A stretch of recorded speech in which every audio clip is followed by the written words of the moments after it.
के। हम पाकिस्तान का किस्मत तब्दील करेंगे। आज ये पाकिस्तान और अवाम एक थे, एक हैं और एक रहेंगे।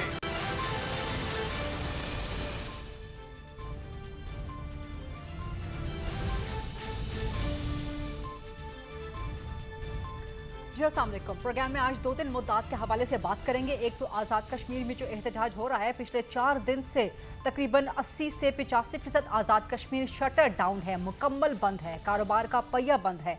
आज़ाद कश्मीर के अवाम की ज़िंदगी अजीरन होकर रह गई है और इसका सबब यह है कि पिछले 1 साल से सस्ते आटे और सस्ती बिजली का मुतालबा कर रहे हैं आज़ाद कश्मीर के ताजरान, और अब उसमें अवाम भी शामिल हो गए हैं। लेकिन मसला यह है कि इन 4 दिनों में आज़ाद कश्मीर में जो कुछ हुआ है, सिर्फ अवाम ही इस एहतजाज में शामिल नहीं हुए, बल्कि कुछ शरपसंद अनासिर ने भी इसको हाईजैक कर लिया है। और कुछ खबरें ऐसी भी आ रही हैं कि कुछ भारतीय अनासिर ने भी अपने मज़मूम मकासद के लिए, क्योंकि कश्मीर एक सेंसिटिव इशू है बिटवीन इंडिया एंड पाकिस्तान, तो इस एहतजाज को कुछ भारतीय मज़मूम अनासिर ने भी अपने मज़मूम मकासद के लिए इस्तेमाल करना शुरू कर दिया है। इस पर बात करेंगे और फिर प्रोग्राम में आगे चल के कुछ डिजिटल टेररिज्म के हवाले से भी गुफ्तगू करेंगे। लेकिन अनफॉर्चुनेटली इस वक्त जो हालात हमें पाकिस्तान में देखने में आ रहे हैं, अब कौमी असम्बली का इजलास इस वक्त जारी है, जहाँ पे होना तो ये चाहिए था कि पाकिस्तान के मसाइल डिस्कस हों, आज़ाद कश्मीर में जो कुछ हो रहा है उस पर बात होनी चाहिए थी, अवाम के मसाइल पे बात होनी चाहिए, क्योंकि जितने भी अवामी नुमाइंदे हैं इनको अवाम अपने वोट से इसलिए इलेक्ट करके भेजते हैं कि उनके मसाइल की बात करें, पाकिस्तान के मसाइल की बात करें। लेकिन अनफॉर्चुनेटली कौमी असम्बली में जो आज हुआ है, अब से कुछ देर पहले अपोजिशन का जो रवैया रहा, उन्होंने वही हुकूमती बेंचेस पे तीर बरसाने का, हुकूमती बेंचेस पे तनकीद करने का सिलसिला जारी रखा और किसी क्रेडिबल, किसी फिजिबल, किसी मुनासिब अवामी इशू पे बात नहीं की। हुकूमती बेंचेस ने भी उनका जवाब दिया, तो इसी तरह का ही जवाब दिया। ऐवान एक बार फिर मछली बाजार बन गया, हंगामा आराई हुई और अब से कुछ देर पहले ऐवान का माहौल ज़रा कंट्रोल हुआ है। लेकिन ये वो ऐवान है जो कि पाकिस्तान के अवाम के टैक्स के लाखों करोड़ों रुपए से चलता है, और यहाँ इस ऐवान की जिम्मेदारी ये है कि अवाम के मसाइल पे यहाँ पर बात हो।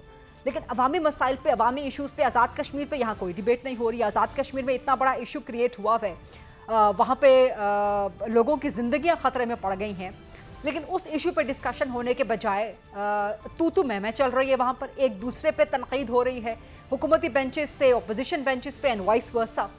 सो ये क्या हो रहा है पाकिस्तान के अंदर? ये हमारे सियासतदान हैं, क्या इनको इलेक्ट किया जाता है? ये बड़ी अफसोसनाक सूरत हाल है। सो बहरहाल उम्मीद करते हैं कि हमारे इन सियासतदानों को भी ज़रा कुछ होश के नाखून लेना याद आएगा, और जो पाकिस्तान के इश्यूज़ हैं, रियल इश्यूज़ हैं, जो अवाम के इश्यूज़ हैं, उन पर डिबेट करेंगे कौमी असम्बली में, जिसके लिए ये इलेक्ट होके जाते हैं, जिसके लिए अवाम इनको इलेक्ट करते हैं। ख़ासतौर पर अपोजिशन, जिसका किरदार है हुकूमत के किरदार पे चेक एंड बैलेंस रखने का।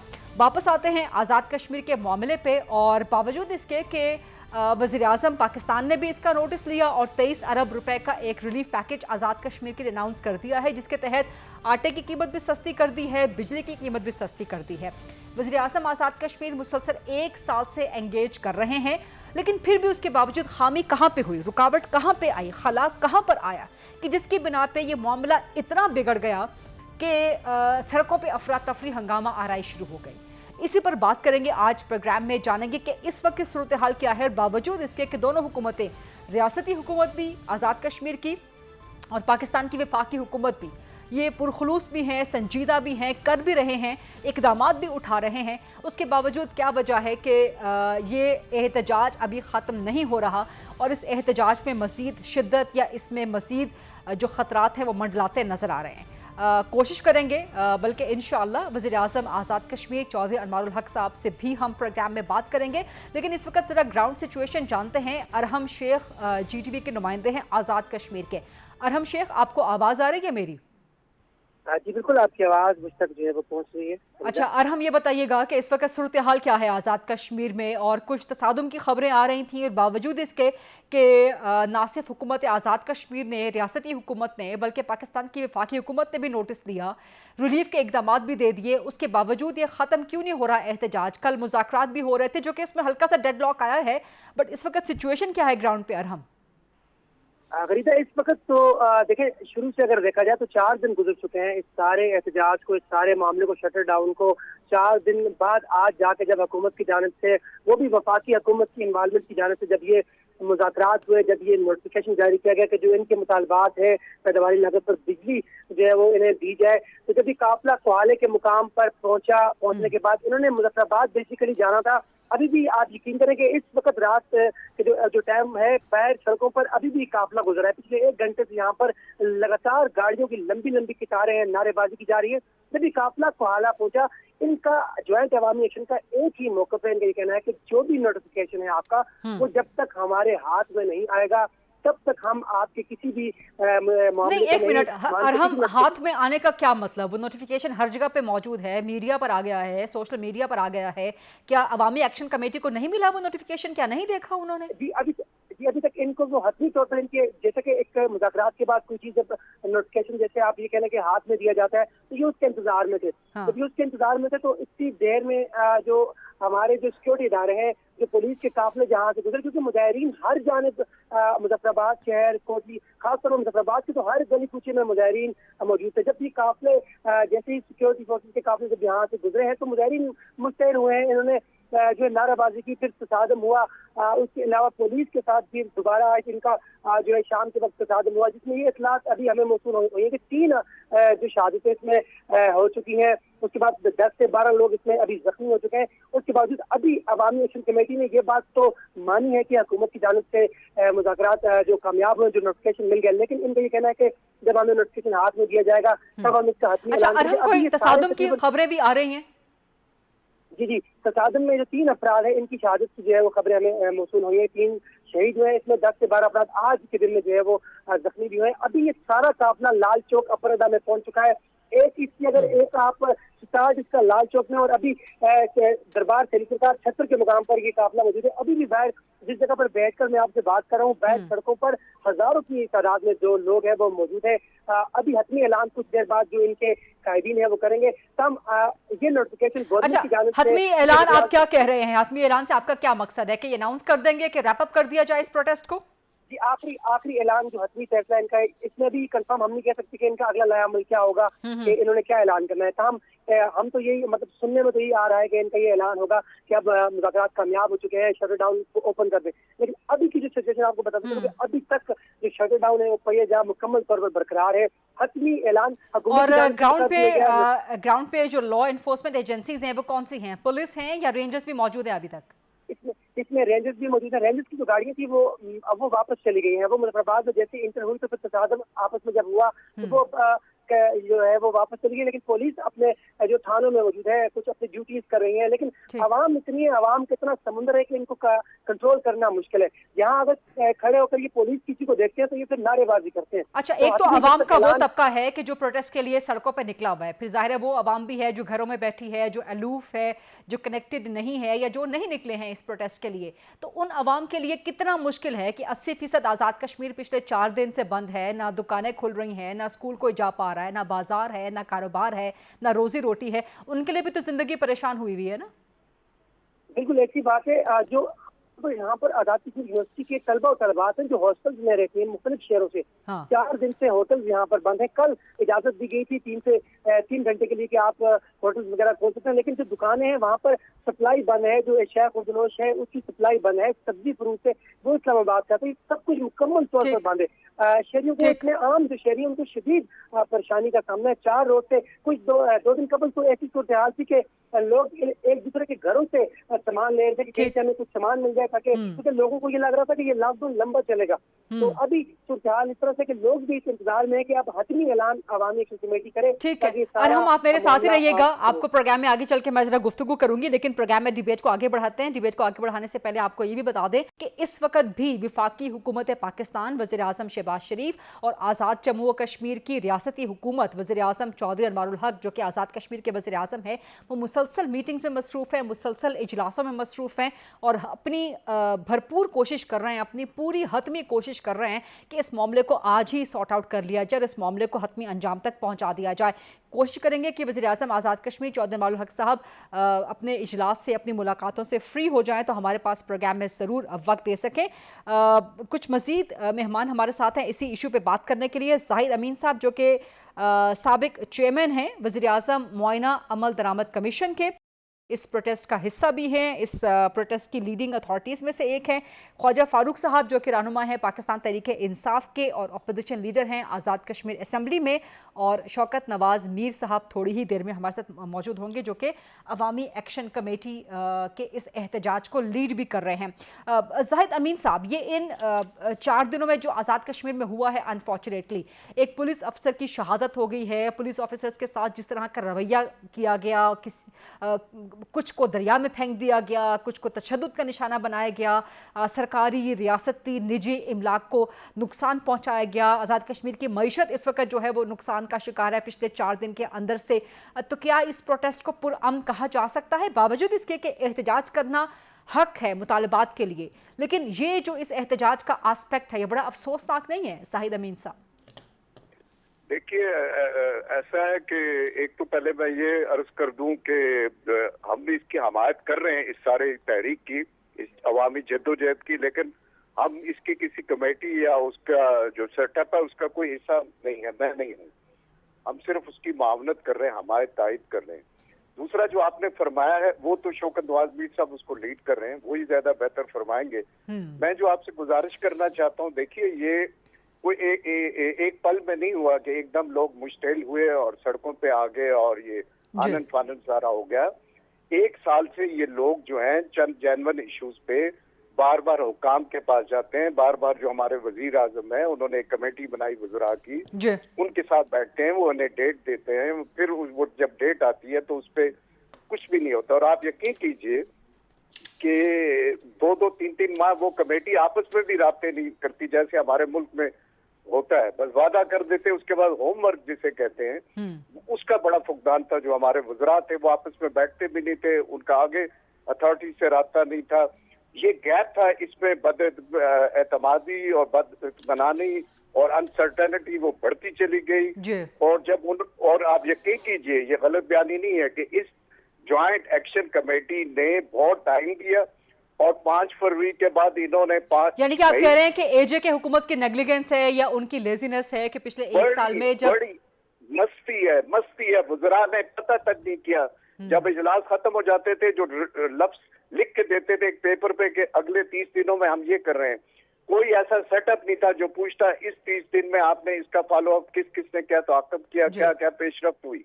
तो ये इन्होंने लोगों को मजबूर किया। और ये नेग्लिजेंस की जिम्मेदारी बनती है आज़ाद कश्मीर हुकूमत की, मामलात यहाँ तक नहीं आने चाहिए थे।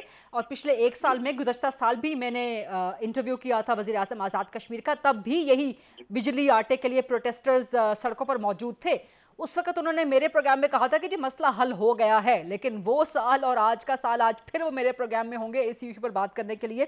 लेकिन ज़ाहिद साहब, अब जबकि वफाकी हुकूमत ने संजीदगी से 23 अरब रुपए जारी भी कर दिए हैं, मतलब एक रिलीफ पैकेज दे दिया है, आटे की कीमत, बिजली की कीमत सस्ती करने का नोटिफिकेशन, जो कि पूरे पाकिस्तान में इस वक्त सबसे सस्ती एजेके को आटा और बिजली फराहम होगी।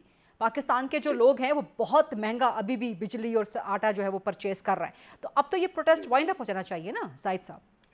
जी, प्रोटेस्ट वाइंड अप होना चाहिए था और ये प्रोटेस्ट पिछले प्रोटेस्ट की तरह बड़ा पुरअमन रहता है। लेकिन पिछले दिनों आप लाइव देखिए, वो चैनल्स पे देखिए, आप उनके वीडियोस देखिए सोशल मीडिया पे, the way prime minister Azad Kashmir was addressing the protesters, वो उनको इश्तिहार दे रहे थे, वो उनको कह रहे थे आप कुछ कर सकते हैं तो करके बताएं, मुझे बंद करके बताएं। तो उन्होंने खुद ऐसे माहौल पैदा किए जिसके नतीजे में एक पीसफुल जो है वो दूसरी तरफ चला गया। और आपको ये भी नहीं बताया गया होगा, डुडियाल में जो वाकया हुआ है वहां पहले बुलाए गए मौजूदीन और उनको थाने में बिठा के जलील किया गया, डराया धमकाया गया, वहां से फिर ये कार्रवाई जो है इश्तिहाल में तब्दील हुई। हर जगह पे जो है मिस हैंडलिंग हुई, लोगों को अपना लोग नहीं समझा गया और लोगों को कोई और मखलूक समझ के डील किया गया और उसके नतीजे में ये सारी सूरत हाल हुई। और आज देखिए, आज सब लोग खुश थे, मुझ समेत हर आम आदमी, घरों में बैठी हमारी माएं, बहनें, बेटियां सब खुश थी कि आज 23 अरब रुपए जो है हुकूमत पाकिस्तान ने आजाद कश्मीर के लिए बतौर खास दे दिए हैं। और इससे लोगों में बड़ा इत्मीनान हुआ कि ये बिजली का भी इशू ठीक हो गया और आप आटे में भी हमें रियायत मिल गई। तो लेकिन ये देखिए, अब ये बात है ना जो पता करने की है कि एक दफा रेंजर्स को रोक दिया गया बरारकोट में, वापस चले गए, फिर किसने उन्हें कहा कि आप हर सूरत में मुजफ्फराबाद में दाखिल हो और यह सारी सिचुएशन करें। अभी दो ये ठीक है, जाहिद साहब आपसे मजीद सवालात भी करती हूँ। एक ब्रेक लेते हैं जी, ब्रेक के बाद जब वापस आते हैं तो फिर प्रोग्राम को आगे बढ़ाते हैं जी। Welcome back after the break. Let me go to Khawaja Farooq sahab जो कि अपोजिशन लीडर हैं आज़ाद कश्मीर असेंबली में, पाकिस्तान तहरीक इंसाफ से इनका ताल्लुक भी है। ख्वाजा फारूक साहब, आप बड़े सेंसिबल और बड़े रीज़नेबल, बड़े सीनियर मंझे हुए सियासतदान हैं आज़ाद कश्मीर के, पाकिस्तान के, और आपसे हमेशा एक्सपेक्टेशन आपकी ज़ात से यही होती है कि आप मामलात को सुलझाने की तरफ लेके जाते हैं। लेकिन मुझे इस सवाल की इजाज़त दीजिए कि पाकिस्तान में जो पाकिस्तान तहरीक इंसाफ की क़यादत मौजूद है वो अनफॉर्चुनेटली इस इशू को लेके बहुत सी फेक न्यूज़ को फैलाने में मुलविस रही, या कहीं ना कहीं झुकाव रहा इंतशार पसंदी की तरफ। आज़ाद कश्मीर की सूरत हाल को मकबूजा की सूरत हाल से कनेक्ट कर लिया जाना, जाली वीडियोस जो कि मकबूजा कश्मीर की थी उनको AJK की वीडियोस कह के फैलाया जाना, इस एहतजाज की आड़ में रियासती इदारों पे हमला आवर हो जाना, उन पे ऐसी अजीब व गरीब किस्म की तनकीद जिसका कोई जवाज़ ही नहीं बनता। तो ये सब तो ख्वाजा फारूक साहब नहीं होना चाहिए था ना। एहतजाज तो ठीक है, हक है AJK के अवाम का। देखिए जी, ये जो आपने अपना ये बिल्कुल खिलाफे की है, ऐसी कोई बात नहीं है। मैं सारा हैंडल हुआ है। ये पिछले 1 साल से जो है वो जब से ये हुकूमत, जैसे मैं PDM2 की हुकूमत होगा, जैसा कि पाकिस्तान में रिजीम चेंज हुआ तो आज़ाद कश्मीर भी उसके बाद हमारा भी रिजीम चेंज हुआ था, यहाँ PTI की हुकूमत थी, हमारे 22-23 आदमी जो हैं वो शामिल कर लिए गए थे और इस तरह PDM2 की हुकूमत बना के मौजूदा वज़ीर को बनाया गया था। ये एक सिलसिला चल रहा था। मैं चले उस तफसील में नहीं जाता, लेकिन मैं ये कहता हूँ कि जब एक इसी वज़ीर-ए-आज़म ने कमेटी बनाई और फिर उसके बाद 4 मार्च को इनका आखिरी मीटिंग हुई। 4 मार्च के बाद जब 4 मार्च तक इन्होंने उस पहली मीटिंग के जो रिजल्ट अनाउंस करना था, ऐलान करना था, जब वो ना हो तो फिर 4 मार्च को अवामी एक्शन कमेटी ने 11 मई की तारीख दी कि आप 11 मई तक अगर हमारे मुतालबात पूरे कर देंगे तो हम अपना प्रोटेस्ट नहीं करेंगे। तो मैं ये पूछना चाहता हूँ कि 4 मार्च से लेकर 11 मई तक ये क्यों इन्होंने ये इनको जो है वो अहमियत नहीं दी, इनके मुतालबात को अहमियत नहीं दी। मैंने as a position leader assembly में, हमारे यहाँ इजलास होता नहीं है, 4 माह के बाद इजलास हुआ, मैंने वहाँ असम्बली के स्टेज पर भी खड़े होकर मैंने कहा था कि इस मसले को आप लाइट रीजन लें, या पूरे आज़ाद कश्मीर से जब काफिले बदलवाद की तरफ आएंगे तो आप सूरत आपके कंट्रोल से बाहर हो जाएगी। और वही हुआ, आप देखें कि वो वही को जो हम कह रहे थे। लेकिन मिसाल ये है कि इन्होंने हुआ खूना शुरू उस वक्त किया जब आग लग चुकी थी। यही बातें 4 दिन पहले भी की जा सकती, 10 दिन पहले भी की जा सकती। और आज इसका अफसोसनाक अंजाम क्या हुआ कि जब रेंजर्स यहाँ पे आए, FC के दस्ते आए, तो हमने उसको भी कहा कि भाई इन्हें वापस भेजें, हमारी अपनी पुलिस काफी है। लेकिन जब आज 3 आदमी हमारे शहीद हुए बरारकोट में, 3 नौजवान बच्चे, एक बाईपास रोड पे शहीद हुआ। मुझे बताएं, हमें तो पहले पुलिस अफसर का अफसोस था जो डुडियाल में शहीद हुआ था। इन 3 जो बच्चे आज शहीद हुए, नौजवान शहीद हुए, इनका खून किसके साथ पर है? ये मिस हैंडल हुआ है, सारा मामला मिस हैंडल हुआ। मैं बिल्कुल इसे बात करता हूँ कि हुकूमत पाकिस्तान ने अगर ये पैसे दे के और ये नोटिफिकेशन ने जारी किया था, यही अवामी एक्शन कमेटी कहती थी। उनका फिर ये भी था क्यों कहते हैं शराफिया की मराद खत्म करें। तो इसमें क्या हर्ज था कि अगर साबिक वज़ीर-ए-आज़म सदूर की और दीगर जो अदारे उनकी अगर मराद आप खत्म करते हैं, इसमें तो कोई किसी किस्म के हुकूमत पाकिस्तान से इजाजत की जरूरत नहीं थी। ये सारा मामला मिस हैंडल हुआ।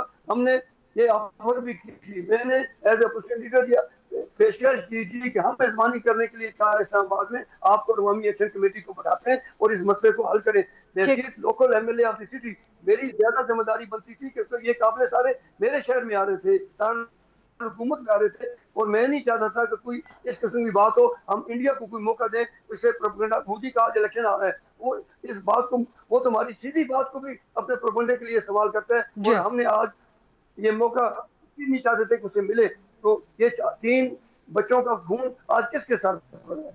ये मैं समझता हूँ कि एक मिस हैंडल मामला, एक बात को हम खुशबूबी से खत्म कर सकते थे, और ये आखिर पे आके आज ये 3 घरों में जो मातम बचा, और जो अगर ये बिल्कुल मिसहैंडल हुआ है मामला। ये हम पहले भी डिटरमिन कर चुके हैं, जाहिद अमीन साहब भी ये बात कर चुके हैं। ये एजे के हुकूमत को पहले ही सॉर्ट आउट कर लेना चाहिए था, 1 साल के दरमियान बहुत टाइम था। लेकिन दरमियान में सियासी जमातों का भी तो कुछ किरदार था ना। वो जो किरदार मैंने जो सवाल मैंने आपसे पहले भी किया कि वो पॉलिटिकल पार्टीज का वो किरदार इस मामले को बजाय इसके कि सॉर्ट आउट करने के, इसको सुलझाने के, इसको मजीद उलझाने का, जो अपोजिशन की जमातें हैं इसको मजीद आग देने का, मजीद फितना अंगेजी फैलाने का, माजरत के साथ, बड़े अफसोस के साथ वो किरदार रहा। इसमें अपोजिशन जमातों ने किसी सियासी जमात ने, मैं अपोजिशन में से तारीख इंसाफ है, किसी सियासी जमात ने इस मामले को खराब करने की कोशिश नहीं की। हमने असेंबली के 4 महीने के बाद इजलास हुआ था, वहाँ पे हमने पेशकश की, फिर 2 दिन इजलास जारी रहा। पाकिस्तान की तरह यहाँ पे इजलास जारी नहीं रहते, यहाँ पे 4 महीने के बाद बुलाते हैं आईनी मजबूरी पूरी करने के लिए। हमने पूरी सियासी जमातों ने, मैंने पेशकश की थी कि मैं मेजबानी करने के लिए तैयार हूँ। हम स्टेक होल्डर थे, हम अपनी जिम्मेदारी भी समझते थे, लेकिन अवामी एक्शन कमेटी के मुतालबात ऐसे थे कि हर सियासी जमात ने उनकी हिमायत की थी, उन मुतालबात की हिमायत की थी, और फिर आखिर पे 3 मुतालबात ऐसे रह गए थे कि बाकियों के बारे में कहा था कि बाद में हम देखेंगे।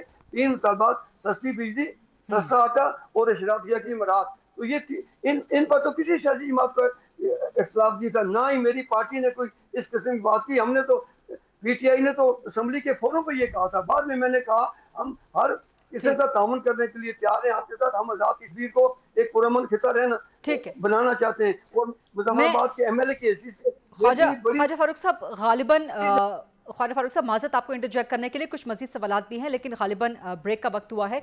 प्रोड्यूसर आपने जो इंस्ट्रक्शंस देनी है काइंडली जरा क्लियर इंस्ट्रक्शंस दीजिए। एक ब्रेक लेते हैं जी, ब्रेक के बाद जब वापस आते हैं तो फिर प्रोग्राम को आगे बढ़ाते हैं जी। Welcome back after the break. साना है 9 मई के 1 साल मुकम्मल होने पे army chief general Syed Asim Munir ने एक डॉक्ट्राइन, एक नजरिया पेश किया जो कि डिजिटल टेररिज्म का था, यानी कि डिजिटल दहशतगर्दी का। ऑनलाइन स्पेस, ऑनलाइन मीडिया, चाहे वो सोशल मीडिया है, चाहे डिजिटल मीडिया की दीगर फॉर्म्स हैं, वहाँ पे जिस तरह से नफ़रत का प्रचार, इंतशार का प्रचार, फसाद, हंगामा खेज़ी, हंगामा आराई और एक एक्सट्रीम बयानिया एडॉप्ट किया जाता है, ये सब डिजिटल टेररिज्म के ज़ुमरे में आता है, जहाँ पर झूठ, फरेब और आजकल का दौर चूँकि डिजिटल दौर है जहाँ पे इंसानों के माइंड्स को मैनिपुलेट किया जाता है। आप किसी को भी अपनी बात के ज़रिए कन्विंस कर सकते हैं, चाहे वो बात आपकी गलत हो, चाहे वो दुरुस्त हो। और अनफॉर्चुनेटली इस वक्त इस नफ्सा नफसी के दौर में, इस भागम दौड़ के दौर में किसी के पास इतना वक्त नहीं है कि वो सोशल मीडिया पे या ऑनलाइन इंटरनेट पे या डिजिटल प्लेटफॉर्म्स पे कुछ भी अगर देख रहा है, कुछ भी पढ़ रहा है, कोई भी इंफॉर्मेशन उसके पास आ रही है, तो उसके पास ना तो इतना वक्त है, ना ही उसके पास इतनी तवानाई है, ना ही वो शख्स इतनी तवानाई सर्व करता है कि उसको रीचेक कर लिया जाए। फेक न्यूज़ का एक तूफ़ान है, प्रोपेगेंडे का एक तूफ़ान है, जिसे ना सिर्फ पाकिस्तान को बल्कि ये इल्लत, ये फिनोमिना और ये फ्रैंकेनस्टाइन मॉन्स्टर इस वक्त पूरी दुनिया को अपनी लपेट में ले चुका है। जो मगरबी दुनिया है वो इससे निमटने के लिए बड़े भरपूर कवानीन बना भी रही है और उन कवानीन पे अमल दरामद भी हो रहा है। उसके बावजूद मगरिब को भी इस डिजिटल टेररिज्म के जो इल्लत है, इसका जो एक अफरीत है, उससे निमटना उनके लिए मुश्किल ही होता जा रहा है मुसलसल। सो पाकिस्तान जहाँ पर कवानीन पहले से मौजूद हैं, लेकिन अनफॉर्चुनेटली जो अथॉरिटीज़ हैं उनके पास फ़िलहाल इतनी कैपेसिटी नहीं है, या वो इम्प्लीमेंटेशन में वीक हैं, या इम्प्लीमेंटेशन नहीं करवा सकती कि बावजूद इसके कि हमारे पास कवानीन हों, उसके बावजूद इस डिजिटल टेररिज्म पे काबू नहीं पाया जा पा रहा। यही वजह है कि एक नज़रिया देने की ज़रूरत है और उस नज़रिए, उस डॉक्ट्राइन को फिर अमली इक़दामात पहनाने की ज़रूरत है, क्योंकि यही एक इंसानों के जहनों को आलूदा करने की दहशतगर्दी है जिससे पाकिस्तान में सानह 9 मई जैसे वाक़यात रूनुमा होते हैं। ये नज़रिया कितना इम्पॉर्टेंट है, ये डॉक्ट्राइन कितना इम्पॉर्टेंट है, इससे अवेयरनेस कितनी इम्पॉर्टेंट है, और क्या अब तवक्को रखी जाए कि जो नई अथॉरिटी कायम की गई है वो इस सब पर काबू पाने में कामयाब हो जाएगी। मेरे साथ मौजूद हैं ख्वाजा मोहम्मद अली साहब जो कि रीजनल डायरेक्टर रहे हैं FIA साइबर क्राइम के। अस्सलाम वालेकुम ख्वाजा मोहम्मद अली साहब। जी वालेकुम सलाम, थैंक यू गरीबा for जो having me। आर्मी चीफ ने एक नज़रिया दिया, एक डॉक्ट्राइन दिया डिजिटल टेररिज्म का, कितना इम्पोर्टेंट है ये? लोग जानते तो हैं, समझते तो हैं कि ऑनलाइन जो स्पेस है वो सेफ नहीं है, वहाँ पे सब कुछ दुरुस्त नहीं होता, लेकिन उसके बावजूद हम उसका विक्टिम बन जाते हैं, जानते बूझते हम उसका विक्टिम बन जाते हैं। तो कितना इम्पॉर्टेंट है कम से कम ये नज़रिया, इस डॉक्ट्राइन के ज़रिए पहले अवेयरनेस देना, और इस अवेयरनेस का पाकिस्तान में कोई फ़ायदा होगा, and what should be and what ideally can be the next step? देखिए गरीबा, बात ये है कि ये एक तो सिर्फ एक नेशनल लेवल का इशू नहीं है, ये ग्लोबल इशू है। जी। और ऐसा नहीं है कि हम सिर्फ इसको इस पाकिस्तान के हद तक देखें। और जो आर्मी चीफ साहब ने कहा है, ज़ाहिर है उनका भी जो है वो रुझान जो है वो एक ग्लोबल जो नए इश्यूज आ रहे हैं उनकी तरफ है। इंफॉर्मेशन वॉरफेयर जो है वो एक उभरती हुई एक थ्रेट है जो कि ग्लोबली हिट कर रही है।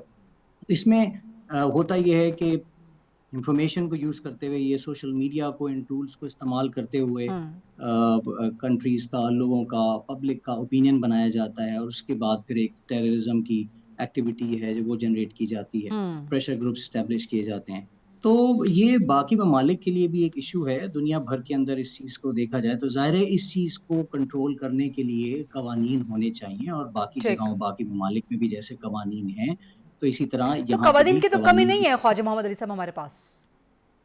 देखें अभी अगर हम देखें, हमारे पास एक एफआईए में साइबर क्राइम सर्कल हुआ करता था, साइबर जी। क्राइम सेल था। हम्म। तो देखें cyber crime, cyber security, social media, data privacy, फिर डिजिटल प्रोटेक्शन, ये सारे अलग इश्यूज हैं। हम इन सब को एक साइबर क्राइम के ज़िम्मे में ले लेते हैं। एक तो ये गलत चीज़ है, इसको इस तरह नहीं समझना चाहिए। जी। अब हम लोग एडवांसमेंट की तरफ जा रहे हैं, जैसे कि डेटा प्राइवेसी एक अलग है, डिजिटल राइट्स प्रोटेक्शन एजेंसी होगी, उसका एक एक एक्ट अलग आ रहा है। इसी तरह से साइबर क्राइम के लिए एक specialised national cyber crime investigation agency, एक बाकायदा डेडिकेटेड एजेंसी बनेगी। जी। तो ये सोफिस्टिकेटेड इश्यूज हैं जिनको अलग तरीके से जो इनको अहमियत मिलनी चाहिए वो अब मिला करेगी। और ज़ाहिर है इंटरनल और एक्सटर्नल दोनों कुव्वतों के खिलाफ जो है वो हमें फाइट करने के लिए सलाहियतें होनी चाहिए, हमारे पास कैपेबिलिटीज़ होनी चाहिए। तो ज़ाहिर है जब ये डेडिकेटेड तरीके से स्पेसिफिक रेगुलेशंस आएँगी, एक रेगुलेशन से हर चीज़ को कवर नहीं किया जा सकता। ठीक। तो आई थिंक जैसे बाकी ममालिक में अलग-अलग रेगुलेशंस तो हैं, डेटा तो प्राइवेसी आप का इश्यू समझते हैं कि है। जो अब एक नई अथॉरिटी कायम की जा रही है, कायम हो गई है बल्कि, NCCIA, so is that fully equipped, या वो इस पे काउंटर कर सकती है, इस पे कार्रवाई कर सकती है? देखिए एनसीसीआईए जो है उसकी कुछ अपनी लिमिटेशंस होंगी, उसकी अपनी जुरिस्डिक्शन होगी। हर चीज़ अगर एक एजेंसी अलग बन रही है, इसका मतलब ये नहीं कि जो कुछ भी जो मैं बात बताना चाह रहा हूँ, कहना चाह रहा हूँ कि हर चीज़ जो आईटी या साइबर से रिलेटेड होगी वो वहाँ नहीं चली जाएगी। कुछ ऐसी चीज़ें हैं जो कि डिजिटल प्रोटेक्शन रेगुलेटरी अथॉरिटी जो होगी उसके पास जाएँगी, कुछ हमारी national cyber crime investigation agency के पास जाएँगी, कुछ हमारी डेटा प्राइवेसी कमीशन, यानी कि अभी हमारा डेटा प्राइवेसी का बिल जो है वो अभी तक आना है, उसको भी अप्रूवल हो रहा है। तो ये अलग-अलग जो रेगुलेशंस आएँगी वो अलग-अलग अथॉरिटीज़, इदारों को एम्पावर करेंगी। कुछ पुलिस की कैपेबिलिटीज़ को एनहांस कर देंगी, कुछ ठीक। एफआईए की कैपेबिलिटीज़ को एनहांस करेंगी, कुछ नए इदारे बनाने होंगे जिस तरह से लेकिन अब ये बन रहे हैं। ये सारे तो अभी इदारे, देखिए ये आहिस्ता-आहिस्ता सारे, क्या होता है। ये पाकिस्तान में इदारे बनना कोई नई चीज़ नहीं है, बनाए जाते हैं हमेशा हर कानून साजी के बाद, लेकिन मसला यह है कि इन इदारों के साथ इम्प्लीमेंटेशन नहीं होती। Implementation is the major hurdle. So उसको ओवरकम कैसे किया जाएगा? जब तक इम्प्लीमेंटेशन नहीं होगी, एक्शन नहीं होगा, तब तक जितनी मर्जी अथॉरिटी, जितनी मर्जी इदारे बना दे, फ़ायदा नहीं होगा उसका कोई। आप बिल्कुल ठीक फरमा रही हैं। बिल्कुल ये एक हमारे मुल्क में एक इश्यू रहा है, लेकिन ये इश्यू सिर्फ़ फिर साइबर क्राइम पे नहीं है, ये ओवरऑल है। अब आपने जी। साइबर क्राइम की अगर बात करेंगी, तो एफआईए का एक बहुत बड़ा मैंडेट था। ये जब वहाँ से इसको निकाला जा रहा है, national cyber crime investigation agency बन रही है, तो ज़ाहिर है इसका मतलब है कि गवर्नमेंट सीरियस है। उसको वो फ़ोकस मिलेगा, उसको वो फंडिंग भी मिलेगी, उसको ट्रेनिंग मिलेगी, कैपेबिलिटीज़ होंगी, तो वो ज़्यादा एक एप्रोप्रिएट तरीके से इदारा काम कर सकेगा। ये नहीं कि ठीक। एफआईए कर नहीं सक रहा था। एफआईए के पास और बहुत बड़ा मैंडेट था और है। तो अब इसको एक फ़ोकस मिल गया है, इसको एक फ़ोकस तरीके से काम किया जाएगा। जैसे नैब बनी थी, इट वाज़ एन ऑफशूट। उसको कहा गया था कि कुछ ऐसी चीज़ें जो कि एफआईए नहीं कर सकता, ख़ास चीज़ों की ज़रूरत थी जिसको ज़रा डिटेल में हाँ, करना लेकिन था, नैब का इदारा तो बहुत उसके लिए बदनाम बनी हो थी। चुका है, सो नैब की मिसाल देना एनसीसीआईए के साथ, ये पहले ही लोगों को आई थिंक थोड़ा जिटर कर देने वाली बात होगी। सो नैब तो वैसे ही बड़ा बदनाम हो चुका है अपने, और उसकी जो परफॉर्मेंस है वो भी सबके सामने मौजूद है। तो जी बिल्कुल, इसको ख़ैर नैब से मिलाइए नहीं, मैं एग्ज़ाम्पल ये देना चाह हाँ। रहा था। वो देखिए उसकी इम्प्लीमेंटेशन सही है या गलत है, वो तो ज़ाहिर है किसी भी इदारे की ऊपर बात की जा सकती है। लेकिन अभी इसको जो अलग किया गया है उसका मकसद सिर्फ यही है कि बहुत सारे हम देखें बैंकिंग क्राइम्स की बात कर लें, टेलीकॉम क्राइम की बात कर लें, इंडिविजुअल लोगों को थ्रेट्स मिलती थी फेसबुक पे, अब इन सब की बात कर लें, देन ठीक पॉलिटिकल विक्टिमाइजेशन सब चीज़ों की बात कर लें। ठीक इतने केसेस पेंडिंग पड़े हुए थे, उसकी रीज़न्स यही थी कि वहाँ पे ये नहीं कि कैपेबिलिटी लोग कैपेबल नहीं थे, लेकिन वहाँ पे इतना इतना ज़्यादा लोड था कि उसको फ़ोकस नहीं किया जा सक रहा था। तो गवर्नमेंट ने इस चीज़ की ज़रूरत ठीक समझी है कि इसको एक फ़ोकस इदारा बनाया जाए और आई थिंक ये इंशाल्लाह उम्मीद है कि बेहतरी की तरफ जाए। ठीक है, बहुत बहुत शुक्रिया ख्वाजा मोहम्मद अली साहब प्रोग्राम में आज बात करने के लिए। ये था आज का प्रोग्राम। आज से इंशाल्लाह tomorrow at 8 o'clock on GTV। अल्लाह हाफ़िज़।